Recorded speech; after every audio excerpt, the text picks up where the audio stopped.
Shalom semuanya. Shalom. Ada luar biasa, boleh lambaikan tangan. Amin. Serukan haleluya. Tuhan kita besar dan mulia. Amin.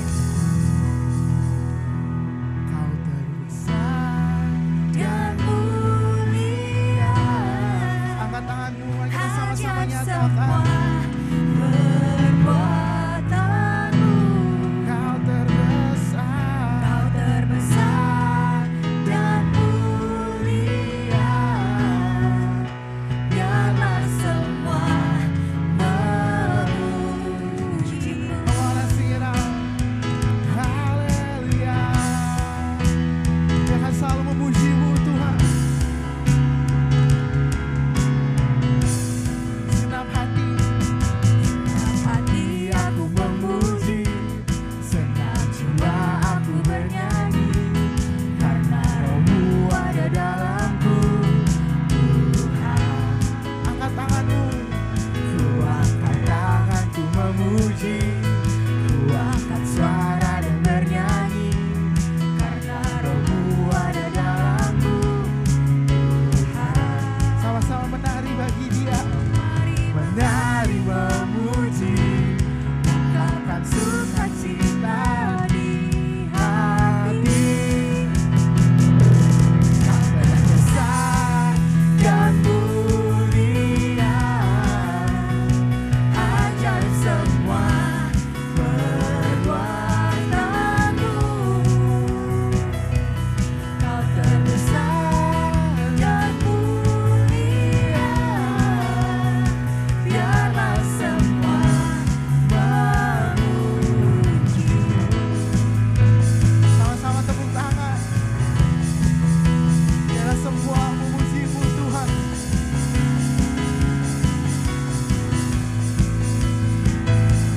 Senang hati aku memuji, senang jiwa aku bernyanyi, karena Roh-Mu ada dalamku, Tuhan. Come on, let's clap your hands. Ku angkat tangan dan memuji, ku angkat suara dan bernyanyi, karena Roh-Mu ada dalamku, Tuhan.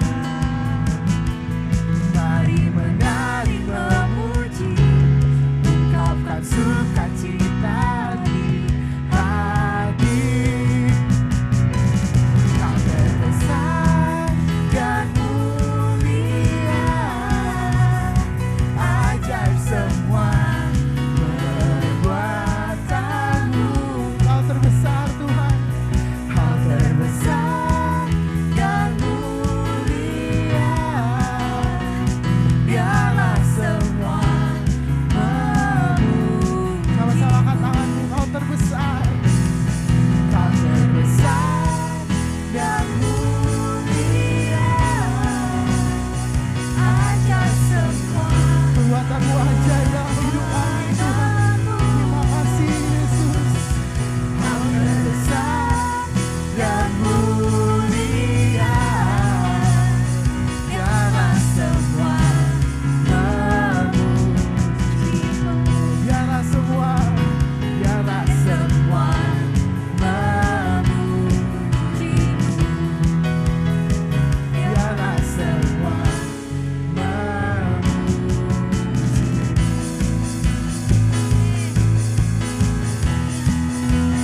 Terima kasih Tuhan. Kau terbesar dalam hidup kami. Kami bersyukur Tuhan. Sama-sama sukan haleluya. Haleluya. Terima kasih Tuhan. Engkau yang termulia. di bumi di surga. Sama-sama masyurkan Dia. Masyur Sama-sama agungkan Dia. Raja di atas segala raja. Engkau yang berkuasa di dalam segala hal. Ada kuasa dalam nama Yesusku. Sama-sama tepuk tanganmu. Kami percaya Tuhan ada kuasa dalam nama-Mu yang membebaskan kami, Tuhan yang memulihkan kami. Banyak Tuhanku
percaya Tuhan ada nama di atas segala nama.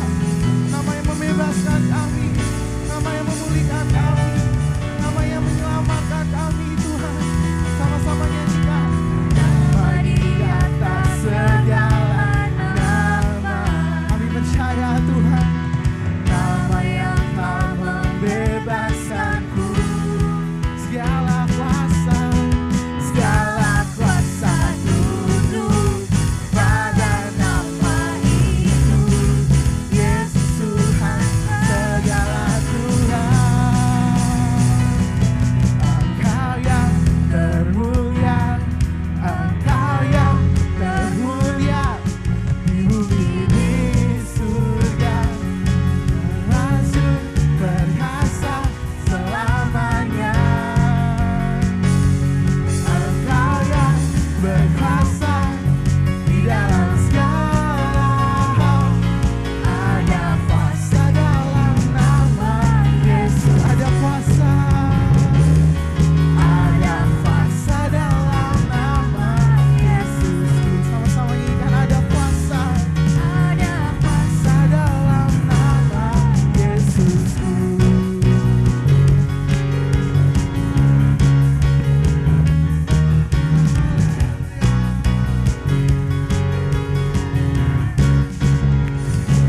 Kita beri kemuliaan bagi Tuhan kita. Haleluya.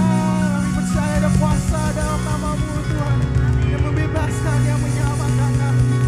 Terima kasih Tuhan, terima kasih Tuhan. Sama-sama siapkan hati kita untuk lebih dalam lagi menyembah Dia.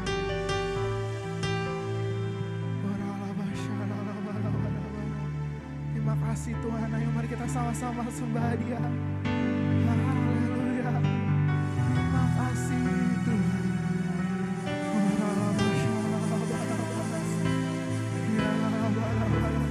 Kami berdoa lebih dari segalanya Tuhan. Kami berdoa lebih dari nafas kami, lebih dari hidup kami Tuhan. Berdoa lebih dan lebih lagi. Kemanakah kami mencari Amin, amin Tuhan. kasih sejati? Kemanakah kami berseru saat badai datang meneru? Yang kami tahu hanya Kau yang mampu pulihkan segala sesuatu. Kami perlukan keajaiban-Mu. Kami butuhkan sentuhan tangan-Mu. Kami tak dapat jalan sendiri. Kami perlukan Tuhan. Memerlukan Dia, mari kita sama-sama nyanyikan. Kemanakah kami mencari Hanya ada di dalam Engkau Tuhan. kasih sejati? Kemanakah kami berseru saat badai datang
perlu Tuhan, pimpin langkahku dengan kasih karunia-Mu.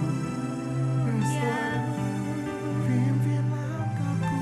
Pimpin langkahku setiap waktu,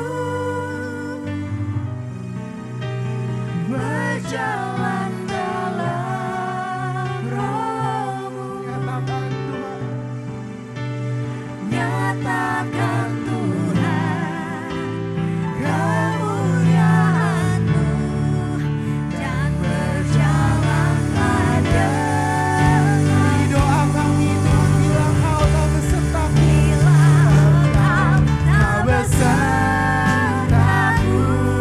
Tuhan, kita mau berjalan Tuhan. Ku tak mau berjalan, Kau tuntun senang hidup kami, Kau tuntun senang langkah kami. ku perlu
bersertaku. Kami tak mau berjalan Tuhan. Kami percaya Tuhan, apapun badai hidup dalam hidup kami akan tenang bersama dengan Engkau. Terima kasih Tuhan, kami mau mendengarkan firman-Mu, biar Kau berbicara kepada setiap kami. Biar segala pujian, hormat, kemuliaan hanya bagi nama Yesus Kristus, Tuhan Allah yang hidup. Yang percaya sama-sama katakan, amin.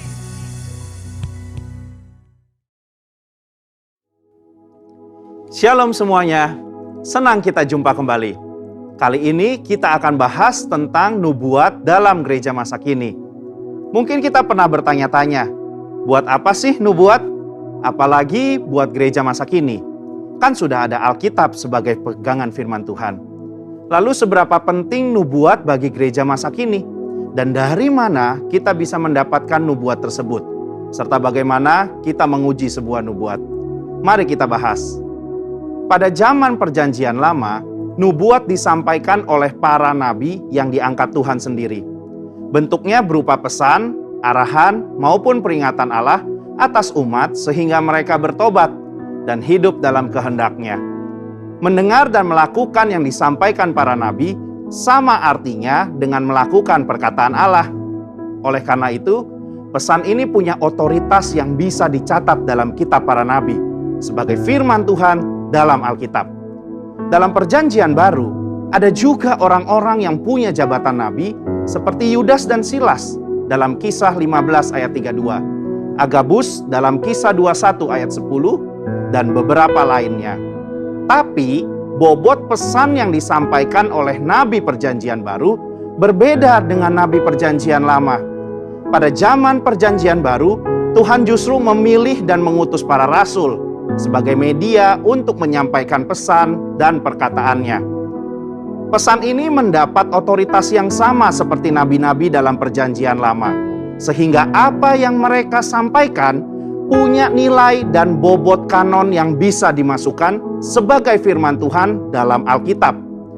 Pada zaman ini, Allah memberikan jabatan dan karunia untuk bernubuat kepada umat pilihan-Nya, sehingga kita tetap bisa mendengar dan mendapatkan nubuat. 1 Korintus 12 ayat 27-28 menjelaskan bahwa kita adalah tubuh Kristus dan masing-masing anggotanya mendapatkan karunia khusus dari Tuhan, baik sebagai rasul, nabi, pengajar, dan seterusnya. Biasanya orang dengan jabatan nabi dan karunia bernubuat akan punya kemampuan untuk menangkap dan menyampaikan pesan berupa arahan, peringatan, maupun hal-hal khusus dari Tuhan, dan sifatnya pernyataan spontan. Kata pernyataan dalam 1 Korintus 14 ayat 37 berasal dari kata apokalipto, yang berarti penyingkapan. Berkenaan dengan hal tersebut, ada 5 poin penting yang harus diperhatikan. Pertama, pernyataan datang secara spontan, bukan sesuatu yang dibuat-buat karena ada pemikiran atau persiapan sebelumnya. 2, pernyataan datang secara pribadi kepada seseorang, bukan sesuatu yang timbul karena adanya situasi atau fenomena yang diketahui semua orang. 3, pernyataan datang dari Tuhan melalui Roh Kudus, bukan dari pikiran maupun kehendak pribadi. 4, pernyataan memberikan pengertian terhadap cara Tuhan memandang. Dan 5, pernyataan dapat dikenali sebagai sebuah pesan Tuhan oleh para nabi. Akan tetapi, karunia bernubuat yang dimiliki oleh nabi dalam Perjanjian Baru dan gereja zaman ini berbeda dengan nabi zaman Perjanjian Lama.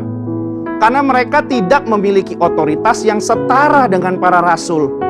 Hal ini terlihat ketika dengan tegas Paulus berkata bahwa para nabi harus tunduk kepada dia sebagai rasul yang memiliki otoritas menyampaikan perkataan Tuhan.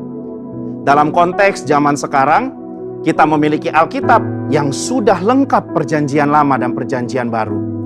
Oleh karena itu, nubuatan dari para nabi zaman ini harus tunduk pada otoritas Alkitab. Itulah sebabnya kita harus menguji setiap nubuat.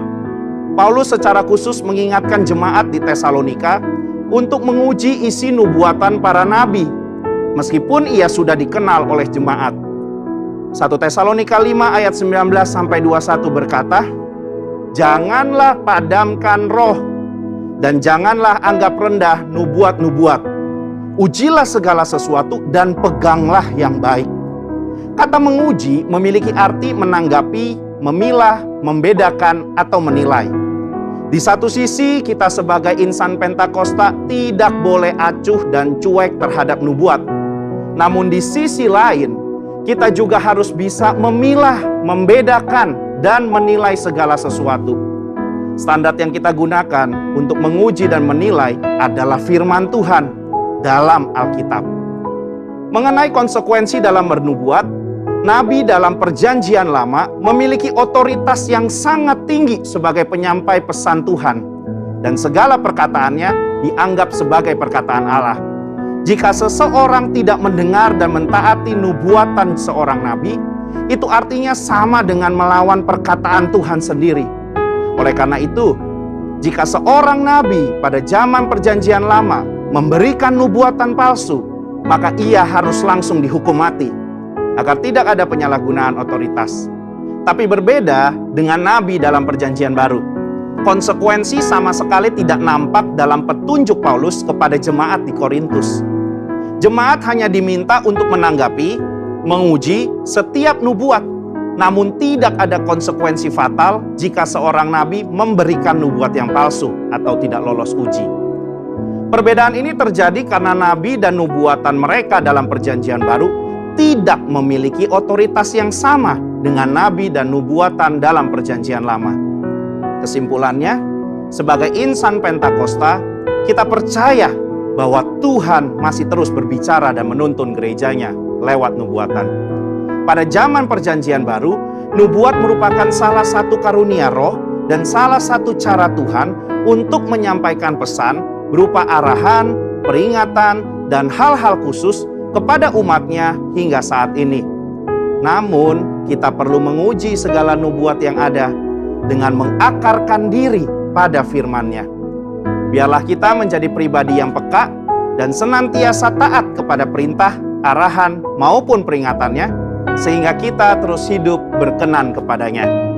Saudara, untuk penjelasan lebih lengkapnya dari tim teologi kami, silahkan untuk buka link yang ada di atas atau scan QR Code yang tersedia.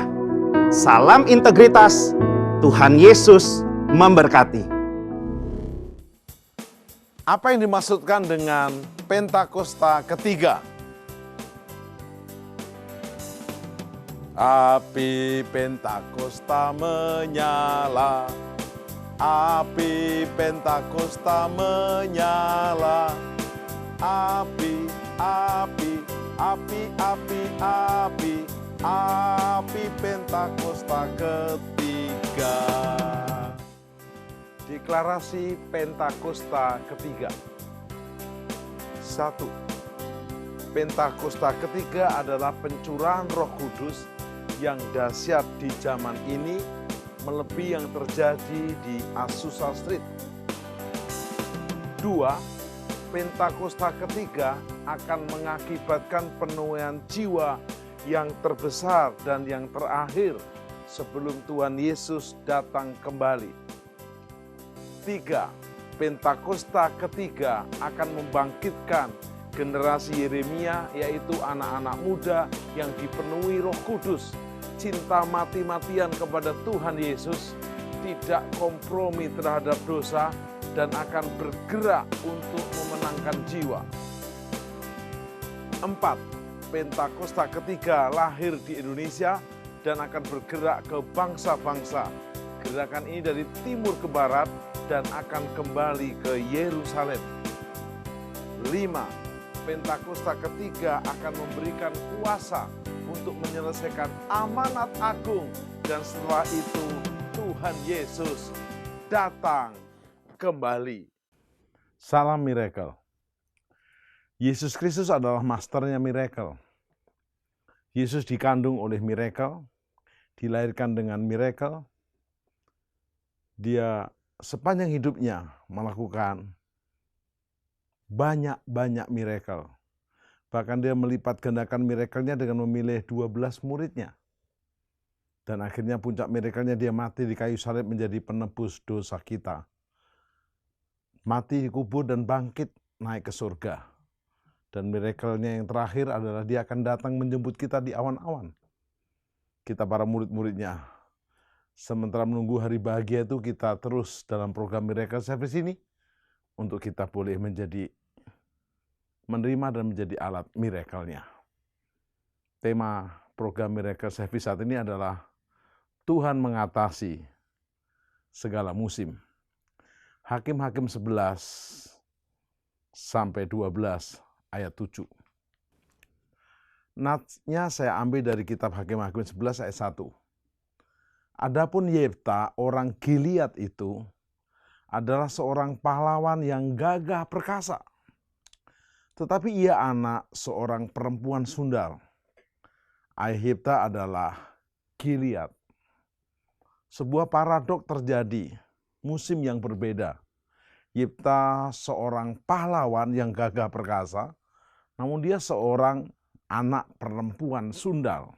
Zaman sekarang dibilang wanita penghibur atau PSK, pekerja seks komersial. Sebuah hal yang tragis seharusnya. Pahlawan tapi mboknya, emaknya, ibunya sundal. Ini bicara tentang masa lalu, musim lalu yang kurang baik.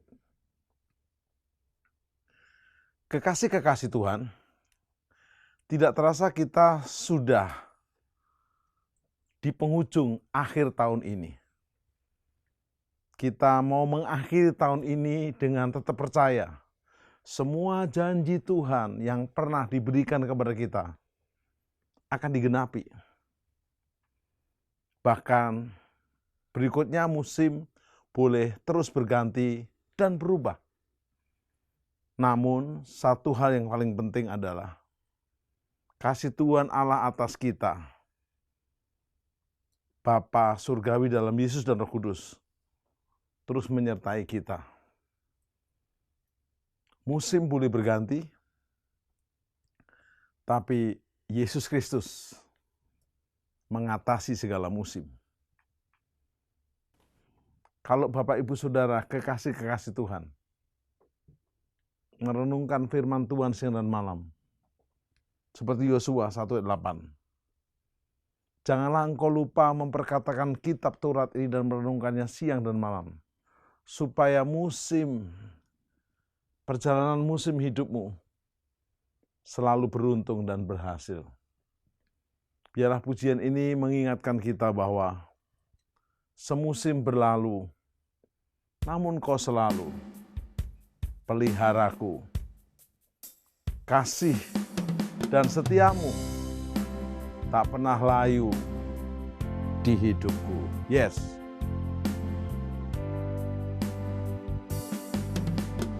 Semusim berlalu, namun kau selalu peliharaku. Kasih dan setiamu tak pernah layu di hidupku. Lebih luas dari samudra, kebaikanmu Bapa takkan habis di hidupku. Lebih tinggi dari cakrawala, tak terbatas kasih-Mu. Sungguh ku bersyukur. Bapak Ibu Saudara, mungkinkah kita punya musim hidup yang kurang bagus di masa lalu kita seperti Yefta? Yefta pahlawan yang gagah perkasa, namun ibunya adalah sundal. Ibunya PSK, pekerja seks komersial, wanita penghibur. Arti nama Yefta adalah ia akan membukakan. Namanya keren. Yefta adalah seorang pahlawan yang gagah perkasa yang berasal dari Gilead. Latar belakang ayah Yefta adalah Gilead, salah seorang dari suku Manase yang dihormati. Sementara ibunya tadi itu kurang dihormati, seorang sundal, wanita penghibur, PSK, pekerja seks komersial. Kekasih-kekasih Tuhan, musim daripada kehidupan Yefta tidak dimulai dengan yang baik. Karena dia dari wanita penghibur, setelah Yefta beranjak besar, saudara-saudara tiri Yefta mengusirnya dari tanah keluarga dan mengatakan kepada Yefta bahwa ia tidak berguna dan tidak layak tinggal di antara mereka. Sangat-sangat musim hidup yang kurang nyaman, kurang enak, kelabu. Yefta tidak mau konfrontasi, buat apa? Yefta lalu pergi. Ia berdiam di tanah Tob dan hidup dengan para perampok. Waduh, makin gawat musim hidupnya. Kisah Yefta ditulis dengan kekontrasan, penuh paradok. Di sana digambarkan bahwa Yefta adalah seorang anak Gilead, orang dari suku Manase, tapi ibunya sangat tidak terhormat. Tetapi ia juga dikatakan terlebih dahulu dalam kitab Hakim-Hakim sebagai pahlawan yang gagah perkasa. Bagaimana ini mungkin? Pahlawan gagah perkasa tapi sebelumnya musim hidupnya enggak sangat berharga. Dan yang dahsyat, di kisah pahlawan iman di Ibrani 11 ayat 32-34, nama Yefta ditulis sejajar dengan pahlawan iman lainnya. Saya bacakan. Penulis kitab Ibrani pernah pula menyinggung Yefta. Ayat 32. Dan apakah lagi yang harus aku sebut? Sebab aku akan kekurangan waktu apabila aku hendak menceritakan tentang pahlawan iman Gideon, pahlawan iman Barak, Simson, Yefta, setelah Yefta, Daud, dan Samuel dan para nabi. Nama Yefta disejajarkan, keren kan? Ayat 33. Yang karena iman telah menaklukkan kerajaan-kerajaan, mengamalkan kebenaran, memperoleh apa yang dijanjikan, menutup mulut singa-singa. Ini catatan tentang Yefta. Sejajar dengan pahlawan iman lainnya. Mungkin Anda berkata, Pak, musim hidupku yang lalu nggak menjanjikan, kelabu, kelam, madesu, masa depan suram, masa lalu yang suram, semuanya serba suram. Ingat, Tuhan mengatasi segala musim kehidupan. Bahkan ayat 34 mencatat di Ibrani pasal yang ke-11 ini, pahlawan iman ini memadamkan api. Mereka luput dari mata pedang. Mereka telah memperoleh kekuatan dalam kelemahan. Telah menjadi kuat dalam peperangan. Dan telah memukul mundur pasukan-pasukan tentara asing. Wow. Kekasih-kekasih Tuhan yang mengikuti program Miracle Service ini, musim dingin, musim lalu kelam, mungkin terjadi dalam hidupmu di masa lalumu. Anda tidak boleh mundur ke masa lalu. Lupakan zaman purbakala, masa lalu. Song-song masa depan.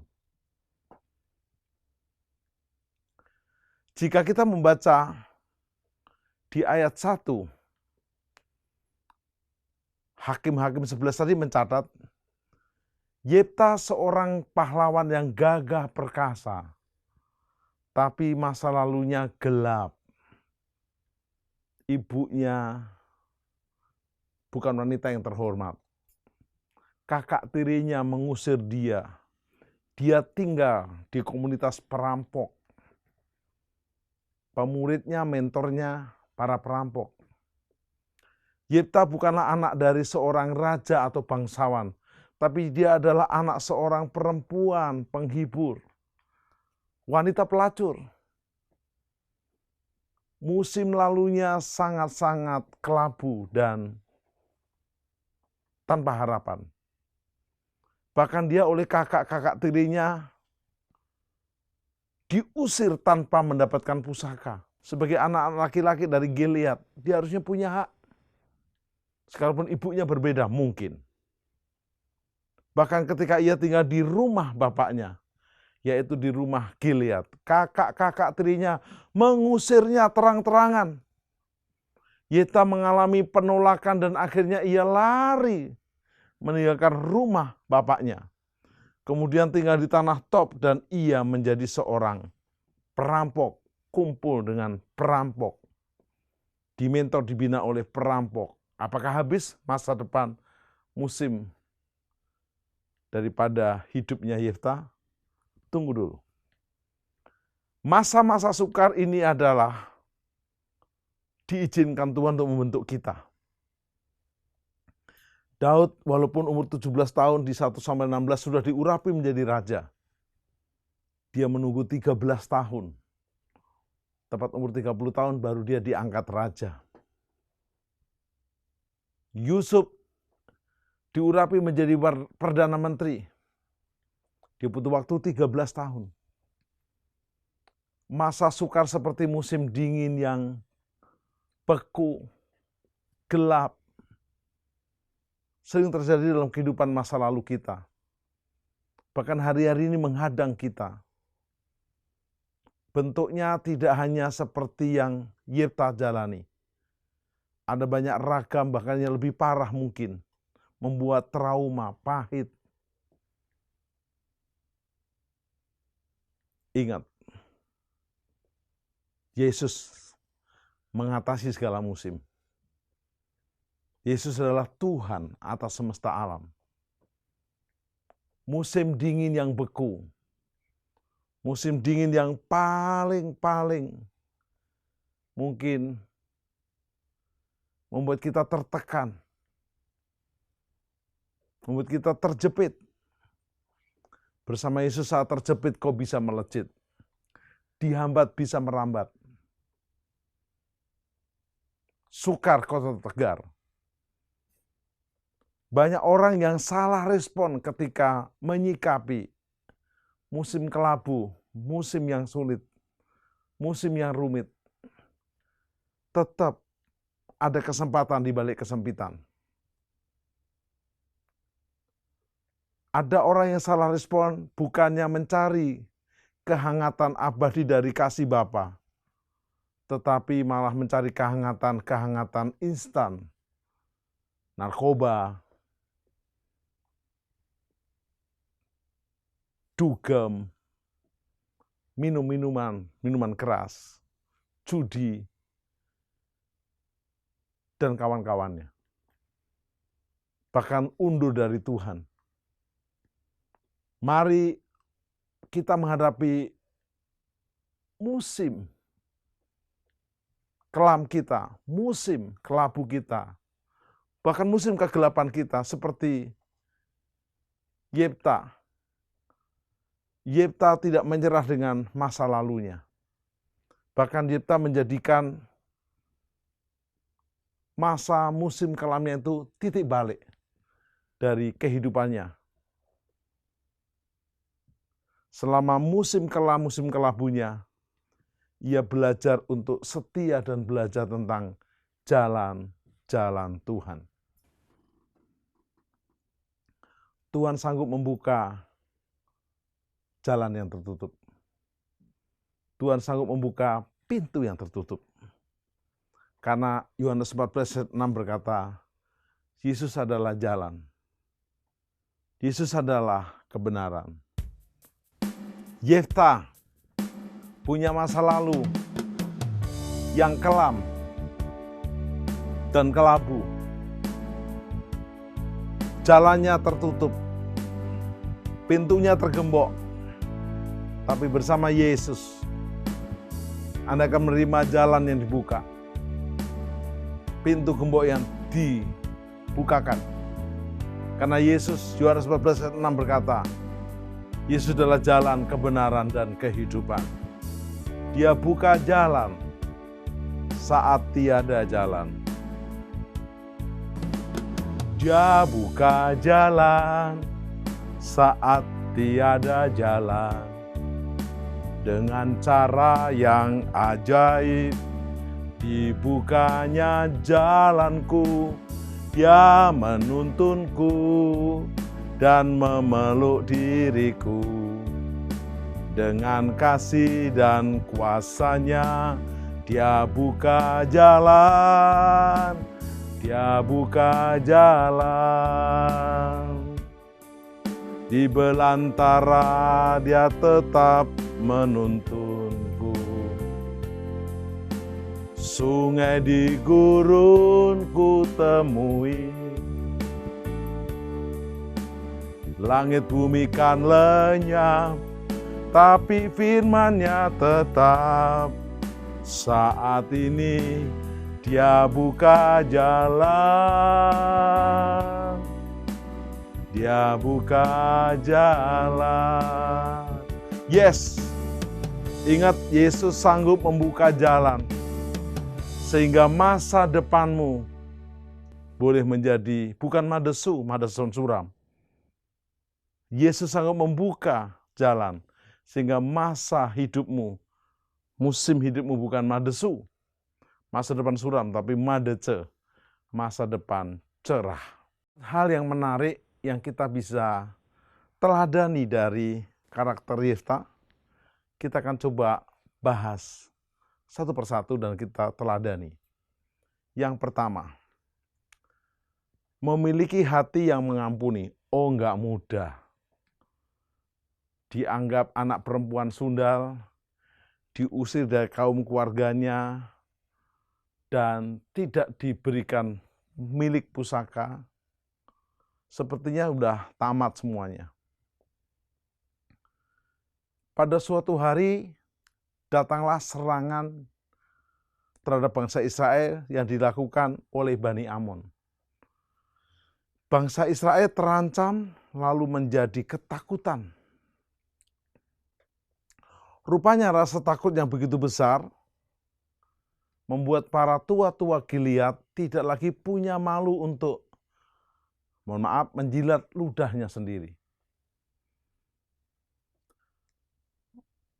Mereka memutuskan untuk menjemput Yefta dan memintanya menjadi panglima untuk memerangi Bani Amnon. Tadinya diusir, nggak dikasih tanah pusaka, nggak dianggap. Tapi sekarang karena ketakutan dan nggak punya panglima perang, mereka memanggil Yefta. Harusnya Yefta sakit hati, trauma, dan malas.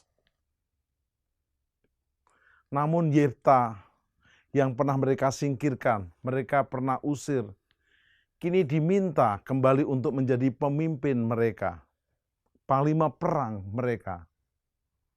Yefta bertanya di Hakim-Hakim 11 ayat 7. Tetapi kata Yefta kepada para tua-tua Gilead itu, bukankah kamu sendiri membenci aku dan mengusir aku dari keluargaku? Mengapa kamu datang sekarang kepadaku pada waktu kamu terdesak? Di awal perjumpaan Yefta menanyakan pertanyaan yang mungkin sering dipertanyakan oleh banyak orang ketika mereka bertemu dengan orang-orang yang menyakitinya.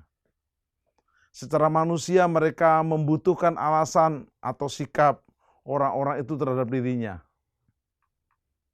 Namun, Yefta tidak baper.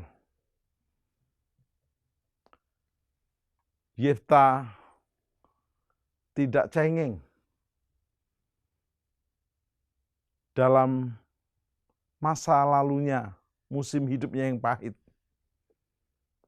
Yefta tidak jual mahal dan tidak menggunakan kesempatan itu untuk ajang balas dendam.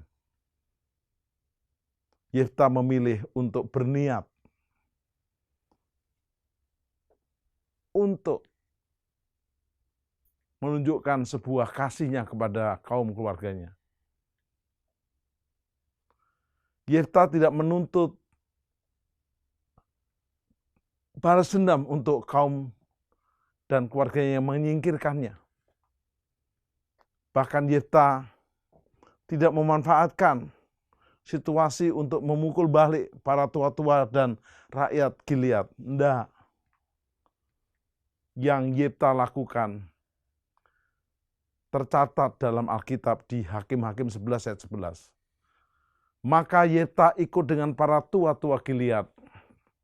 Lalu bangsa itu mengangkat dia menjadi kepala dan panglima mereka.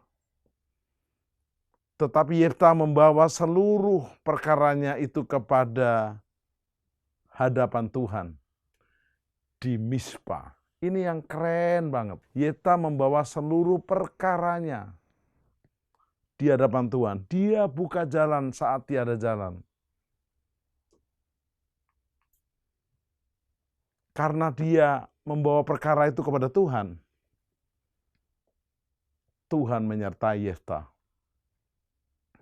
Yang kedua, beriman kepada Tuhan Allah. Nama Yefta dimasukkan ke dalam daftar pahlawan iman bukan tanpa alasan. Yefta menunjukkan keberaniannya demi Allah. Ketika orang-orang Gilead terdesak, ketakutan, Yefta tidak maju sendiri, tidak mengandalkan kekuatannya sendiri. Yefta selalu mengikut sertakan Tuhan Allah Israel dalam setiap situasi yang dihadapi. Yefta mengandalkan Tuhan. Yefta mengikut sertakan Tuhan Allah. Yang pertama, pada kejadian di poin pertama tadi, ketika tua-tua Gilead memintanya menjadi kepala dan panglima, Yefta membawa perkaranya kepada Tuhan.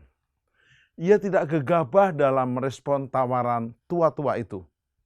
Yang kedua, pesan yang disampaikan Yefta kepada Raja Amnon di Hakim-Hakim 11 ayat 14-27 menunjukkan bahwa ia adalah seorang yang memahami sejarah bangsanya. Sesuai dengan yang dicatat dalam kitab hukum Taurat. Pastilah Yefta telah mempelajari kitab itu. Dengan seksama dia mempelajarinya, memahaminya. Dia bukan mendengar kata orang. Dia mempelajarinya dan memegang janji Tuhan. Bahwa Israel bangsa pilihan Allah.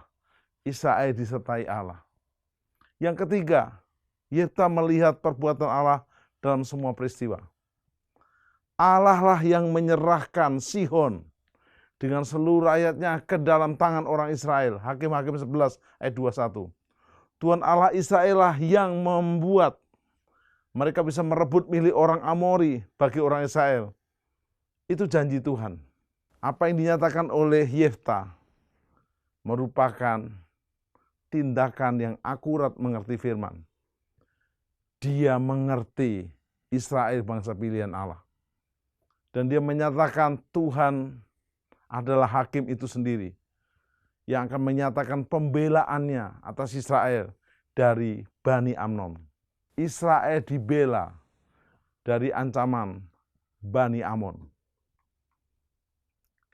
Inilah sesungguhnya contoh yang Paulus maksudkan dalam Ibrani 11. Semua seperti Yefta. Yefta bangkit menjadi pahlawan iman karena mengandalkan Tuhan, menyertakan Tuhan. Dia nggak gegabah berdasarkan firman Tuhan. Ketiga, Roh Allah mengurapi Yefta. Lalu ketika Yefta memohon kepada Allah untuk menjadi hakim, kita membaca ayat 29. Lalu Roh Tuhan menghinggapi Yefta. Perhatikan kata-kata yang menggambarkan pekerjaan Roh Kudus. Roh Kudus menghinggapi Yefta. Hakim 11 ayat 29. Lalu Roh Tuhan menghinggapi Yefta. Ia berjalan melalui daerah Gilead dan daerah Manase. Kemudian melalui Mizpa di Gilead. Dari Mizpa Gilead ia berjalan terus ke daerah Bani Amon. Musim demi musim dia hadapi. Musim semi berganti musim panas. Dengan kuasa Roh Kudus itu Yefta berperang melawan Bani Amon. Dan Tuhan memahkotai dengan kemenangan. Wow. Dan Bani Amon kocar-kacir, lari tunggang langgang. Dan Bani Gilead penuh dengan kemenangan. Kesimpulan dan aplikasinya buat kita. Musim selalu berubah. Musim selalu berganti. Namun Tuhan selalu tidak pernah berubah. Tuhan mengatasi segala musim.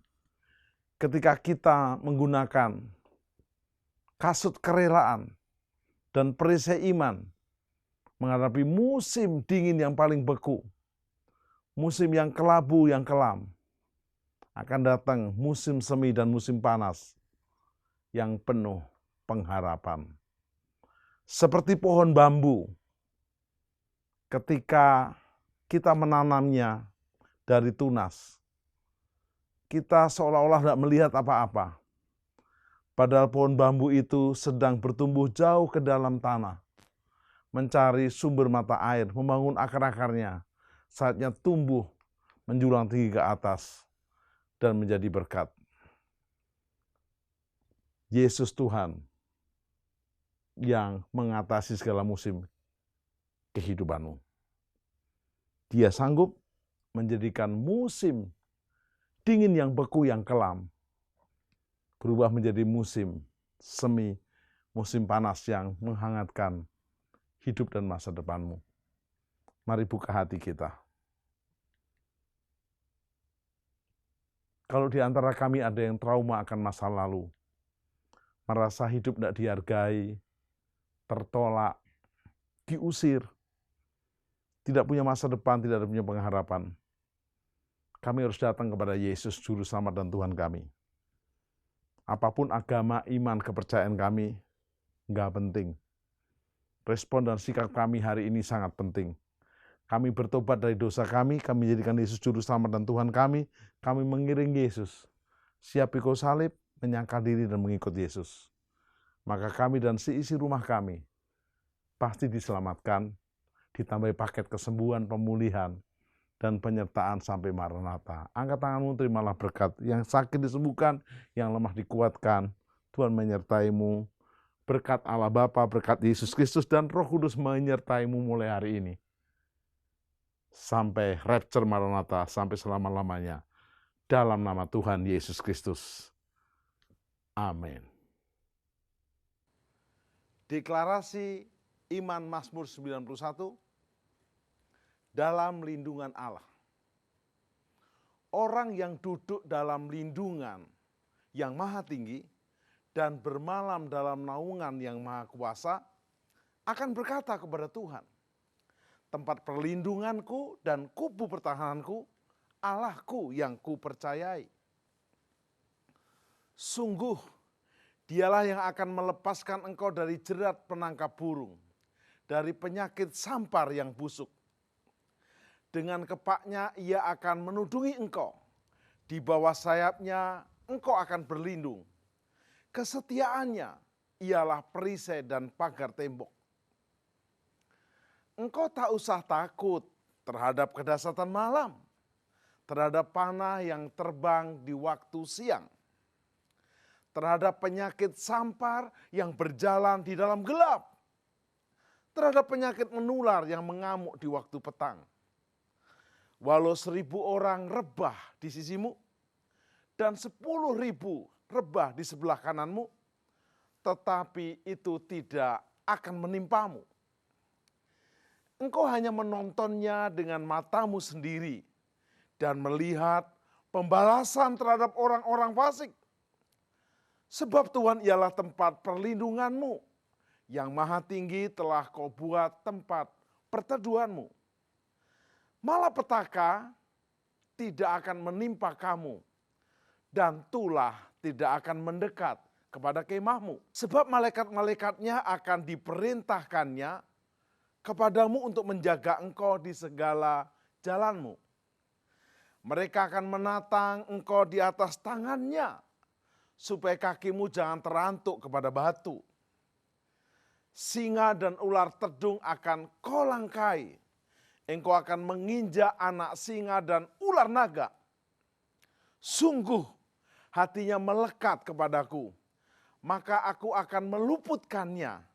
Aku akan membentenginya, sebab ia mengenal namaku. Bila ia berseru kepadaku, aku akan menjawab. Aku akan menyertai dia dalam kesesakan. Aku akan meluputkannya dan memuliakannya. Dengan panjang umur akan kukenyangkan dia, dan akan kuperlihatkan kepadanya keselamatan daripadaku. Mazmur 91. Dalam lindungan Allah, Bapa Surgawi, Yesus Kristus, dan Roh Kudus.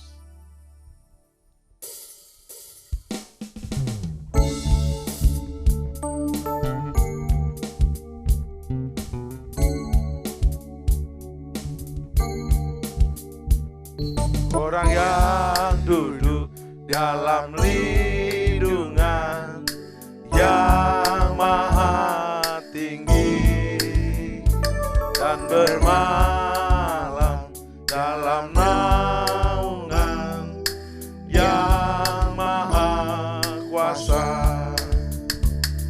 akan berkata kepada Tuhan tempat perlindunganku dan kubur pertahananku, Allahku yang ku percayai. Sungguh Dialah yang akan melepaskan engkau dari jerat penangkap burung, dari penyakit sampar yang busuk. Dengan gempanya Ia akan menudungi engkau, di bawah sayapnya engkau akan berlindung. Kesetiaannya ialah perisai dan pagar tembok. Engkau tak usah takut terhadap kedahsyatan malam, terhadap panah yang terbang di waktu siang, terhadap penyakit sampar yang berjalan di dalam gelap, terhadap penyakit menular yang mengamuk di waktu petang. Walau seribu orang berbagi sisimu dan 10.000 di sebelah kananmu, tetapi itu tidak akan menimpamu. Engkau hanya menontonnya dengan matamu sendiri dan melihat pembalasan terhadap orang-orang fasik. Sebab Tuhan ialah tempat perlindunganmu, yang maha tinggi telah kau buat tempat perteduhanmu. Malapetaka tidak akan menimpa kamu,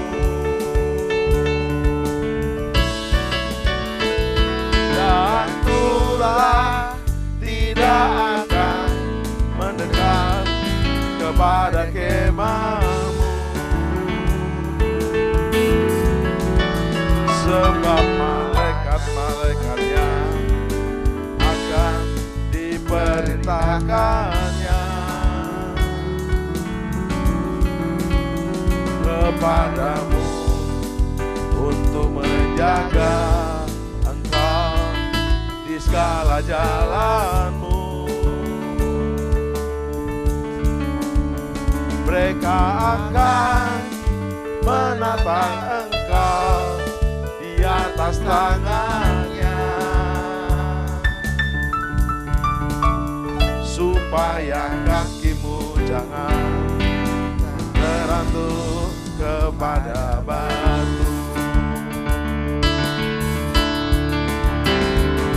Singa dan ular teduh akan kau langkahi, kau akan menginjak anak singa dan ular naga. Sungguh hatinya melekat kepadaku, maka aku akan meluputkannya. Aku akan membentenginya, sebab dia mengenal namaku. Bila ia berseru kepadaku, aku akan menjawab. Aku akan menyertai dia dalam kesesakan. Aku akan meluputkannya dan memuliakannya. Dengan panjang umur akan ku kenyangkan dia, dan akan ku beri